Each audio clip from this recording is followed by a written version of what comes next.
Thank you so much for giving us the opportunity to talk about uh, the power of womanhood. So, we have an amazing and eclectic bunch of writers and women authors, and it was with us. And before I go on to talk about them, I would just like to say that the previous session had this amazing energy in them, this amazing verve and zest for life, especially Urmi and Rubab and the others who, you know, talked about the sheer power, the sheer grit that we all have. I think it's mesmerizing. It's amazing. And it tells me, it brings us together in ways unfathomable. So, before we embark on this session, I'd just like to give a brief introduction about who I am. I'm Aashisha Chakraborty. I'm 2 books old. My first one is called Misadventures of a Sales Girl, which is actually talking about this lone woman in the sales domain. And the second book about a young Naga freedom fighter. Today, I am here at the Ananke Women Literature Festival with two amazing, dashing, great women, Miss Rachel Thomas and Dr. Harshali Singh. And I'll just like to tell you a little bit about the amazing people that they are. So, the first skydiver in India is Miss Rachel Thomas. She created history by being the first Indian woman to have skydived from 7,000 feet on the North Pole to commemorate 150 years of Indian Railways.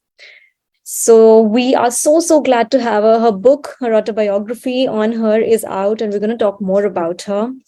Before that, let me introduce our next speaker, which is Dr. Harshali Singh. So we go back quite a long way. She's a member judge at the Consumer Forum, an author, poet, academician, occupational therapist, and a painter, and also a Write India winner. She has 3 novels to her credit as part of the Haveli series by Readomania. So, welcome you all. Firstly, welcome. I'm so very glad to be doing this session with you.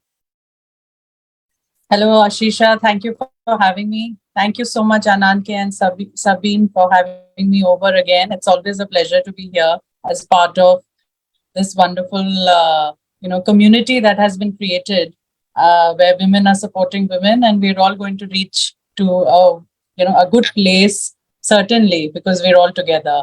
And hello to Rachel. It's always nice to talk to you and hear more from you both. Looking forward. All right. Before we... Yes, please, ma'am. Morning. Nice to meet you, Aashisha. Nice to meet you, Dr. Harshali.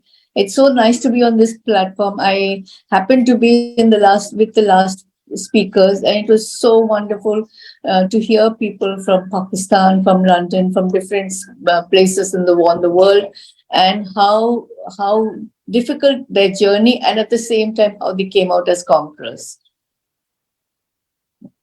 I agree, absolutely. I just want to have a simple, free flowing conversation around all the amazing things that you do, the lovely things that you write. And before we move to feminism and womanhood, because as women, we've all faced something or the other in our lives. And I was just talking about my first book, which is, as a sales manager, the kind of things I faced on a daily basis, which maybe a male sales manager would not have faced, the kind of the feeling of not being listened to, where the retailers would say that why should we listen to a woman, or your colleagues would not be able to understand what you're saying and why you're putting up opinions. So I think it is difficult for a woman to establish herself in a professional space and to prove, as someone also before said that you're a man, you work like a man, so that is supposed to be a compliment, to establish oneself in one's own right. So I want to know more about you and your journey as a woman in a professional space. So Rachel, ma'am, how has it been for you? For me, I did something much more than the North Pole. Was something that I did way back in 1979. So in 1979, I was already married. I was a mother of 2 kids, beautiful 2 kids. One was, my son was about 4.5, 5, and my daughter was about 3. And it was at a party that I decided to go next day morning skydiving. So it was just, while it was in the army para dinner, function, where we were standing in a group, and the lady and her husband who was running this course, Chantal and Captain Shamsher Singh, they just said, it's sad that no women have joined. So I asked, could I join? And they said, yeah, be there at 5:30 in the morning. So before I couldn't even think of the pros and the cons or anything. I was there at 5:30 in the morning. So there was no turning back from 1979. And I was hardly 24 at that time. So it was something really exciting. In 1974, 1979, to explain, to bring it to your attention, women had still not come into the forces. And it was way back in the 90s when women had joined our Indian Army. Even Bachandri had not climbed Everest. So I do not know. I just happened to be there way before time. I think that's amazing. The kind of foresight you had, and the kind of the whole sheer grit that you showed, the determination that you showed. That's fantastic, and I would like to keep that spirit with me. If I would want to do something as amazing. You kind of inspired me to do something great. Harshali, you as wearing so many hats as an occupational therapist, an author, a member judge. How did you find it?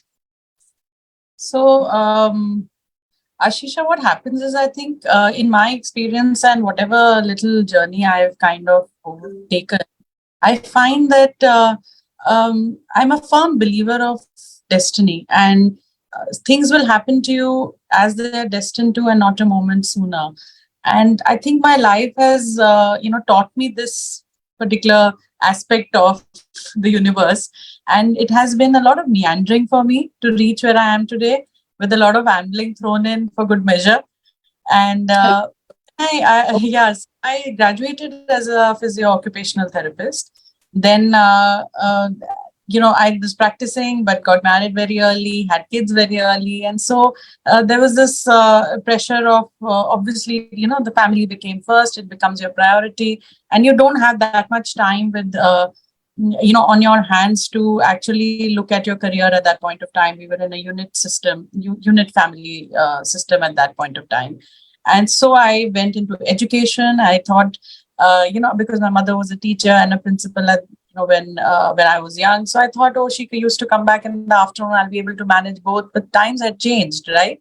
And when especially if you're in the management aspect of education, you don't get the say to pack your bags at 2:00 and 3:00 and come back home. So I was case working till 6, etc. And so juggling so many things while finding ways to creatively project all the things that were happening around me, finding ways to make sense of them in a way. Because there was a lot of change happening with my kids growing up, and my husband being so busy as a doctor, taking care of my parents. So there was a lot happening at that point of time. And then, of course, another professional shift happened, and I joined law, did my LLM while in service. And, so it has been, and so I think the only takeaway for me from my personal experience has been that if it is destined, it is going to happen, whatever you may do, whatever you may say. Because my parents used to tell me, why don't you do law? You have that bent. And I said, no, I'm never going to get into this profession, and look where I am today. And, they never let a chance go to say, see, we told you so. And certainly I like the space. I like that I'm able to add my voice and bring some kind of, energy that is feminine to essentially male bastion. And it still very much is that, though there is change, which is very, very, very slow, but there is change. And I think being a hopeful and a positive person, I like to see that, if I'm on this side, I have to be overly cautious. I have to be overly conscious of the fact that the girls who are coming new into the field are looking at me and looking at me to see how I'm behaving, how I'm reacting. So that kind of keeps me grounded, because as with children, you are their role models. You are the people that they're looking at, with who and your behavior, your interactions, your engagement with them and with people all around you is what they are noticing and observing, and that is what they're going to recreate when they have their own personal careers, etc. So you have a hand in changing that modality that comes with sitting on a chair, where you are responsible for other people, where you are able to make policy change, where you are able to find a path where you can kind of hold hands and pull people along.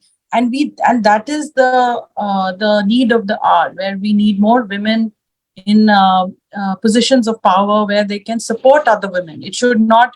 And we all know of people who will sit on the chair and then close the door and say, okay, I'm here now, nobody else should enter, because that will take away from my power. So certainly, I think it has been a roller coaster ride, and I've enjoyed every single bit of it now in hindsight. Maybe not at that time when there was so much change happening, but certainly now, I think it was necessary that I went through this meandering path to be able to find a sort of a holistic experience of change, of how things are bound to change, whether you may like for them to do that or not. And I think because my professions, all of them, in fact, whether it was occupational therapy, whether it was education, or whether it is law, are very, they require a lot of engagement with other people. So they're very people specific. So you meet all kinds of people, all kinds of women, you meet all kinds of personalities, good, bad, ugly, you meet everybody. So it kind of gives you a very global view in the setup that you're in at that point of time, but also realize that you can put yourself in the other person's shoe and say that, okay, I was also at one point where they are today. So it kind of keeps you grounded, and I think it was meant to happen this way, and so it did. I really like the whole destiny piece. I think it applies to both of you. The way you meandered through, occupational therapy and law, and then jumped into writing and painting, and the way Rachel managed to, do her skydiving and different things at a time when people had not even scaled Everest. So I think it all sort of, the universe conspires, as they say, to make things happen. I sometimes feel similarly, because as you know that I've also been in this different space as an engineer. When I started out, I did not know what to do, and I also faced this very weird sex ratio in the engineering field. I thought maybe it would change when you go into an MBA, because it's kind of less technical and more people's specific, but I was wrong. When you go into sales and marketing, you see, and you're going to business, you're going to finance, I think it's the same case everywhere. Data also says that less than 20% of women are actually on the board, and less than 10-15% of people are actually entrepreneurs. So at the end of the day, very few women are actually getting to do what they want to do. I would say that all three of us are probably, and most of us on the panel probably, are one of the top privileged people who are getting to do what they really want, who are finding their ways thanks to the people around us, the people supporting us. But not every such occasion, and not every such woman gets this. A lot of working women are actually working in unorganized sectors, and that's kind of pretty sad. So I do understand that. All of us, by the way, are writers who've written really strong women characters who are able to stand up and fight for themselves. And most of our stories are inspired by real life. I can say that for Rachel, ma'am. I can say that for myself, because I'm also talking from a sales manager's perspective, who has actually gone out as a sales intern, faced, as you said, there's this male-centric bastion, and you give a little feminine feel to it. And it's difficult because you have no examples. And Rachel also did not have any example to look up to, that, okay, somebody has done this, let me also follow this path. There's no path set out. There are no paths ready for us to follow. So we are carving our own path as we go ahead. So, Aashisha, Rachel, ma'am, how way- did, yeah. sorry, Aashisha, like the way Dr. Harshali said, she moved from being a physiotherapist and then occupational theory, and then, in the school, and she came to law, and then she wrote books. So it's so funny that I mean, even for me, going to college and all happened. For me, everything was the other way around, because I was married when I was hardly 18. I had my kids when I was, the first one when I was 18, the second when I was 20. So even my studies, I did it all later. And, I completed my studies then, and then I went and did B.Ed. But I realized uh, teaching in a school was difficult. So because if you're in a sport, you need to keep fit, you need to go for training and things like that. And those days there were nothing available in our country for me to train, or a place to go and train. So I had to go abroad somewhere or something. So, so I look at all our journeys, whether it's yours, Aashisha, or Dr. Harshali's, or mine. We fought that we fought unseen battles. We never even knew what is there tomorrow, or what is in store for us, or what we're going to face. And yes, of course, I, like you, you being a judge, you found it difficult to be a lawyer. So for me also, I had got special permission to skydive with the Air Force, with our forces in the Air Force from the PM's office, as a very special permission, because there was nothing else in the country. And for them, they're called sky gods. The Air Force, instructors who are doing skydiving, they teach skydiving. They call sky gods. And here suddenly a civilian comes in, and over and above, a woman comes in. So in front of the men and other people, it becomes quite daunting for them. So, but they were very sweet. It was just for a day or so. But when they saw me, I was like one of them. It's only that I was a girl, and they were men. So they were officers, or things like they accepted me as part of the family, and they accepted me. Though we did have our problems, I would not say it's going to be very smooth. In my book, I have shared how the rug was pulled under my feet and things like that. But that's part of the journey. Even in normal life, we go through fights. Even in normal life, we have a lot of ups and downs that we have to go through. So, be it family, be it in your own, in your own family with your own siblings or your in-laws or anyone, we go through ups and downs. So that if you have it, when we face it outside, we should learn to face the challenge and face it boldly. And then we should not always keep crying that I'm a woman or I'm a girl and I have to get a special space or be given extra thing. You chose that journey, and you wanted to be in sales, or you wanted to be a lawyer. I wanted to be a skydiver. So when we have decided to take it with a smile, you take it, it's okay. Let's find a way through it and find a way through it, and not just back off. True. That's an eye opener. Thank you. I think being older than both of you. that makes sense. That makes sense. I was thinking of asking you this later, but since you are talking about it, you are someone who has actually proved that, women are physically strong, something that I've been dealing with for quite some time on a personal level. I backpacked through Europe about 4 or 5 years ago, and I really realized that I was not the hardy trekking kind, probably. And then, I've started a bit of I also started getting into a little bit of fitness. I mean, I have more tips. I will probably, connect with you offline and ask you how to keep fit and keep strong. But you are someone who's actually been physically able and strong, something that we don't usually see women identifying with too much. Mental strength is one, which we always hear, right? But physical strength is something which women often are not readily identified with, unless they look that way. And I'm not even going there on the offensive side, but if someone would just look at you, they'd be like, probably wouldn't assume that, oh, she's a skydiver. But you actually made this feat happen. So how did you actually prove, or what motivated you or inspired you to take up such a daring venture? And how did people around you perceive you and your feat? I think my whole thinking process was different, and my whole outlook in life was different.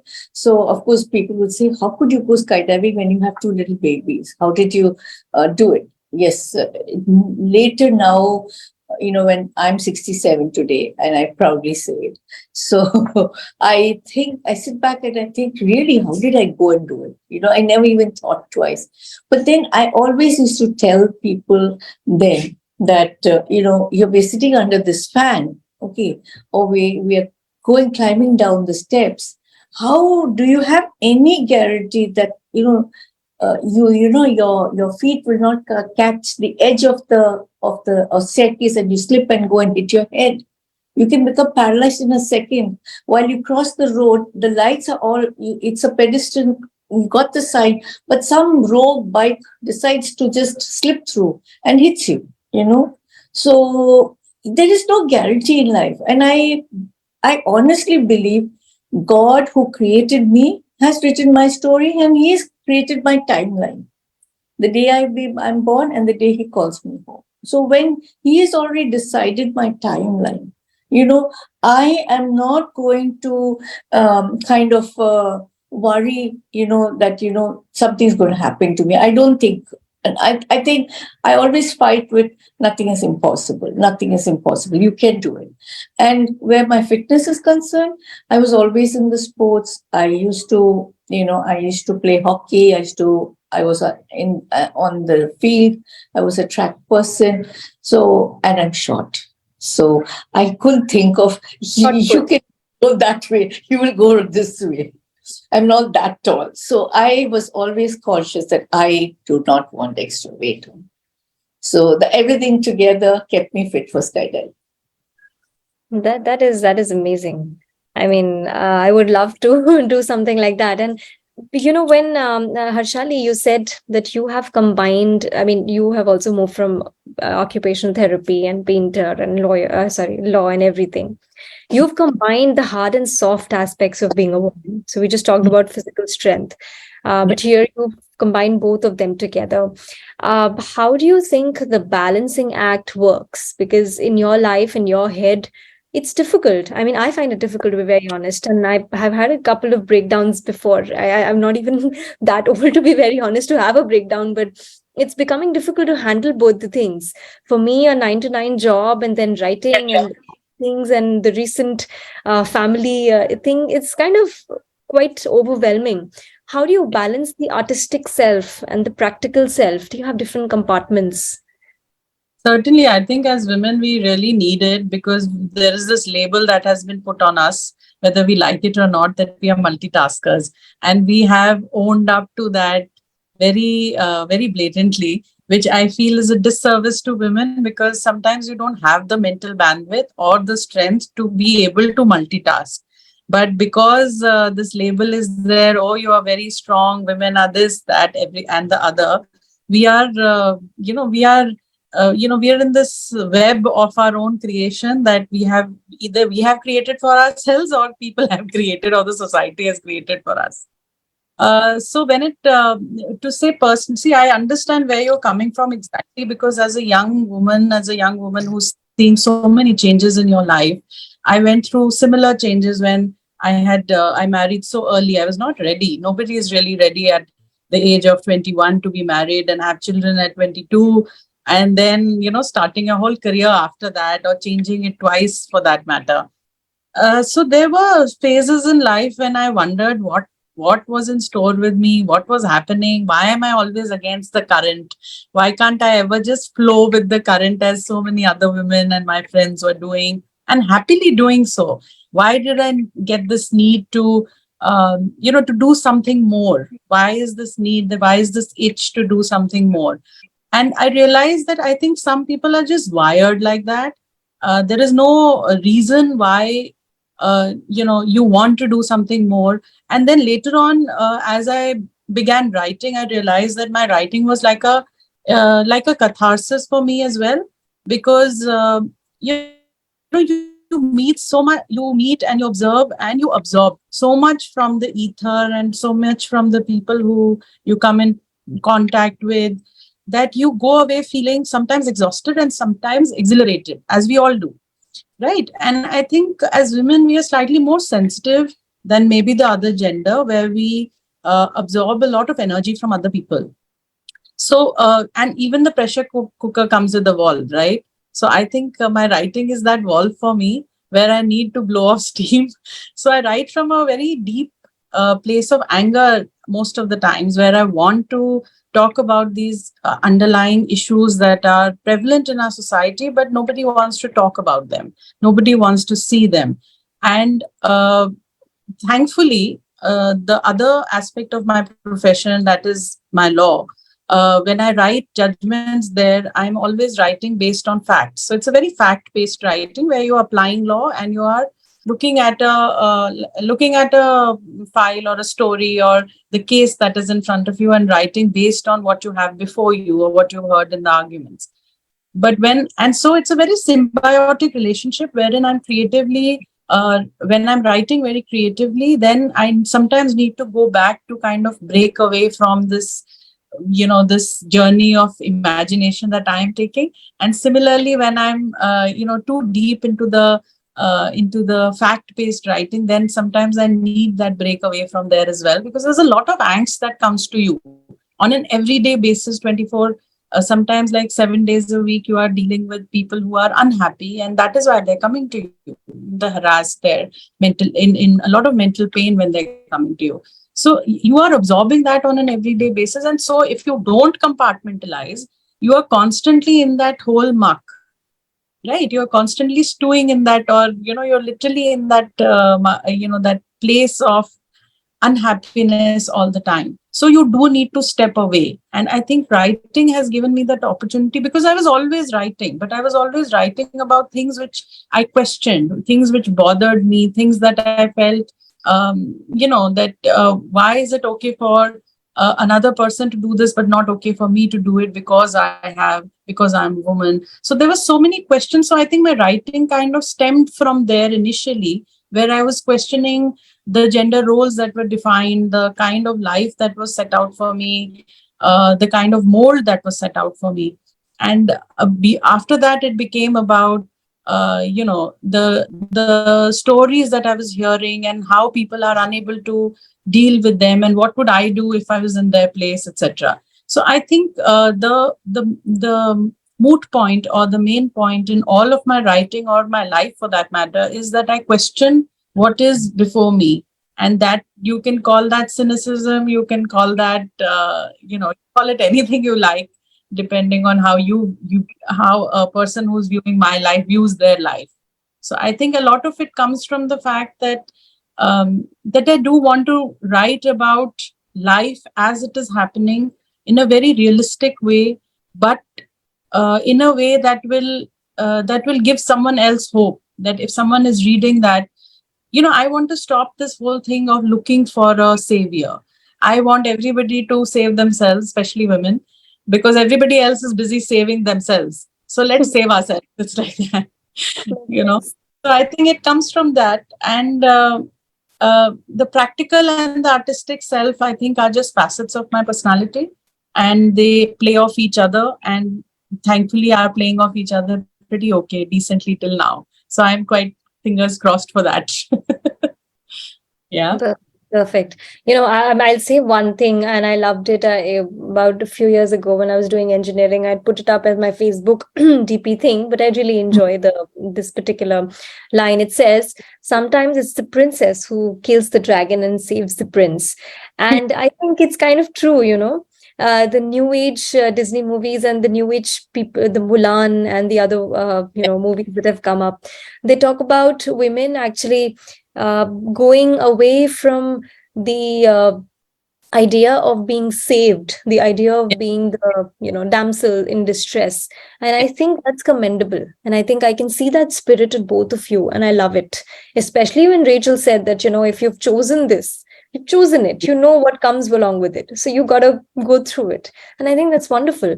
And when I was in school, my principal used to say this, that, I hate the fact that they have reserved seats for women. Why do you think that we are one of the elderly, or we fall among those disabled, or maybe some people who actually need help? We don't. Ideally, this should be norm, that all of us should be able to claim our seats or sit wherever we wish to. But sadly, that's not the case today. So with that, I want to talk about the characters that we all concoct, right? So we all write powerful women. So Rachel ma'am, how do you think, I mean, of course, this is your own story, but how difficult was it, or how easy was it to put your actual experiences into, a readable format? And what did you feel? I mean, what are the feelings that you went through while writing the entire thing? So before I get to that question, I would like to a thought came to me when you were speaking, Aashisha, is that we all have dreams. You had a dream to stand in engineering. When you found it difficult to work as an engineer, you decided you do an MBA, and then you want to do something special. So you had a dream in your life. So when you had a dream, so even I had a dream. I wanted to fly. Okay. And those days I was in Calcutta, and in Calcutta, girls don't fly. They learn music, they learn dancing, they learn literature. It's totally a different world there. Okay. It's not like Bombay and Delhi. Okay. These two cities are different when you look at all the metropolitan cities up north. Okay. So, but when we have a dream, we fulfill it. Even how many boundaries we have, or how many problems we have, we try and get to that dream because we dreamed it and we want to fulfill it. So about my writing my book, basically when I was working in the railways, there was time when there was not much work, and I didn't much enjoy the job, but I had to do a job to get my livelihood, to get my bread and butter. So when I was there was, if it was a quiet time, I had being a teacher, being just a normal person. So I just had a big exercise, one of those, like an A4 big exercise. So book, so I would take that exercise book out slowly and sit and write, my story. Kept writing from day one, how I started and things like that. So I felt I'm old school. I didn't want to do it on the computer because I knew the moment I do it on the computer, there'll be a spell mistake, a spell check will come up or something, and it'll distract me. My whole focus, my thought process changes. At that time, I lose the plot. So I just wrote it in longhand, and then it was lying somewhere. Then one fine day, I pulled it out, and then I got it, put it onto soft copy on the computer. Then a friend of mine helped me through it. Unfortunately, around 2019, I thought of publishing it, but it was just after COVID. There was a lot of other things happening. And I think when it comes to autobiography, I think they cannot have a lot of autobiography books at the same time on the stands. So I didn't. I was not. Maybe they thought that this is a story that's coming after 35 years. Will anyone read it? Will anyone be interested in it? So I just trust in God. I said, He has a time for me. He has something planned for me. And I feel my book came out in the right time, when a lot of people have been going through a lot of lows and a lot of problems. And when they look at my life and read my story of all the other things I went through, it's not really skydiving. There's a lot of other things I went through and personally in my life, and how I fought it, because a lot of women have gone through it in COVID. And so it's still yet, I think it's come to the stands, but not everywhere. So I still hope a lot of women will get strength from my book. So that's my dream. I didn't write this book for financial benefits. I poured it out to share with others that if you have a dream, you can achieve it. Nothing is impossible in this world when you decide something. You come up against a wall, but I'm sure you'll find a side way, a side, a side gully or a whole little hole or something to manage to get out and to fulfill that dream of yours. But so long you don't distrust yourself, or you don't give up hope that, no, I can't do it. You keep saying, no, I will do it. I will do it. I will manage it. It's okay if I have to face this. There will be another way out. So that's my life. I'm gonna take this back. I think this is the line which will keep me through. At least today, it's the highlight of my day. I'm gonna keep it through that. Even if you are come up against a wall, there must be some way. There must be some chink in the wall or something. You may go up or you may go down it. You will find your way, and I think that is a very good message to be sending out to all our fellow women, and not just women, anyone basically who's come up Yeah. against some problem with the other. And both of you talk so much about the right time and the right place. And this, I think it is about this new generation, which is always in a hurry, which thinks that, okay, today, I'm going to have this today. I want this today. Or as, people in corporate parlance use it. In my office, they use it, we want it yesterday. So we wanted it that day. You got to have it right now. So I think what we need is more patience. And what I see here is two women who have fought anger, angst, issues, problems, and a lot of anxiety and a lot of challenges, but with a veneer of calm, which I've not seen in a lot of a lot of people around me. So that shows that, they say good things happen when you're really determined to make them happen, and you got to remain calm and focused.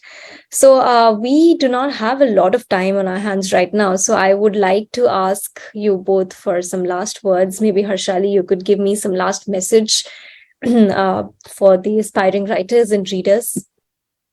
The only thing I'll say is that to everybody who's listening or who listens later on, to remember the 3 C's. First, that you have to choose, as Rachel also said, that if you have chosen your destiny, or you have chosen an idea, you have chosen to write something, whatever, choose it and love it. So love your choice, because you have made a choice. And so it translates to you loving yourself. That's number 1. And the second would be curious, not confused. That's my second C, which I hold very dear. That, be always curious, question things that are being put in front of you, find out where they're coming from and what it means for you as a person to engage with them, to interact with them, to relate to them, how you relate to them, how people around you are relating to whatever's being put in front of you. Don't be confused. If you are confused, that means the answer is no. So always be sure of that, at least, that if you're not able to make that choice due to whatever reason that you're telling yourself, the answer is already a no. Otherwise, because if you're very sure of your choice, the answer is immediately a yes. So that confusion itself is a very, very clear answer. And the third C for me, as always, is be creative, because it brings a kind of joy to your life which nothing else does. I think it is something that you own, that is completely yours, and something that you can own up to as you do other things. So continue to be creative in whatever aspect, whatever form that you like, whether it's singing, dancing, creative arts, art, poetry, just anything, in fact, gardening, cooking. I mean, there's so much we can do out there and show, kind of find ourselves, the unique voice that we have, and putting it out there for ourselves only. So I think self-love, creativity, curiosity, and choices. That would be my message to everybody who's listening. Thank you so much, Aashisha. Thank you. Take those 3 C's. And yes, Rachel, ma'am, what is your message for all of us? For me, in life, in our journey of life, we have a mountain time and we have a valley time. So there's an up and down in our life. There's nothing, no one, if everything was so smooth, they wouldn't think of God, they wouldn't think of anything. I think it would be horrible to live a life which is without a valley time. So when you go through a valley time, always remember your dream, because dreams are not something that you just only see in your sleep, or dreams are not something when you sit under a tree, but you have to fulfill it, and remember that nothing is impossible. You will be able to conquer it. You have to have self-confidence in yourself that God has made me special. He has got a plan for me. He has got something. If he's put me here, there's a reason that he's put me here. Even today, if I'm here with you beautiful women, I'm here because it was, there was some, I have to thank Dipankar for me being here, because he's the one who got me here. So I think that God is, God works behind the scenes. So I want to just say that. So never give up your dreams, never give up your hopes, never stop believing in yourself. Thank you so much, Rachel. I think the word for today is destiny, for us at least. I think this session was all about destiny and how women have the power to shape their own destinies and to achieve what they wish to achieve. So nothing is impossible, guys. And those who are watching, if you have a dream, you better go and achieve it, because these are women who are achieving it day after day. So be all positive, all ready, get set, go. Thank you so much for this session. And thank you, Sebin, if I'm pronouncing your name right, for this great session. I had a ball. Thanks. Before we end, I would say a dream that, imagine, in 1979, I went and started. So it's something that, it's something you can't even imagine, that in 1979, I thought of it and it came true. So nothing is impossible. Thank you, Sebin. Thank you, Aashisha. Thank you, Dr. Harshali. Thank you so much. Lovely talking to all of you. And thank you so much, Sabin. Again, am I pronouncing it correctly? But certainly, thank you. Thank you for having us. Thank you so much, Dr. Harshali, Aashisha, and Rachel. I hope I'm pronouncing everyone's name correctly as well. But thank you. This was an absolutely delightful conversation. Always a pleasure to have Readomania authors with us. We cannot do, a Lit Fest without each and every one of you. So thank you so much.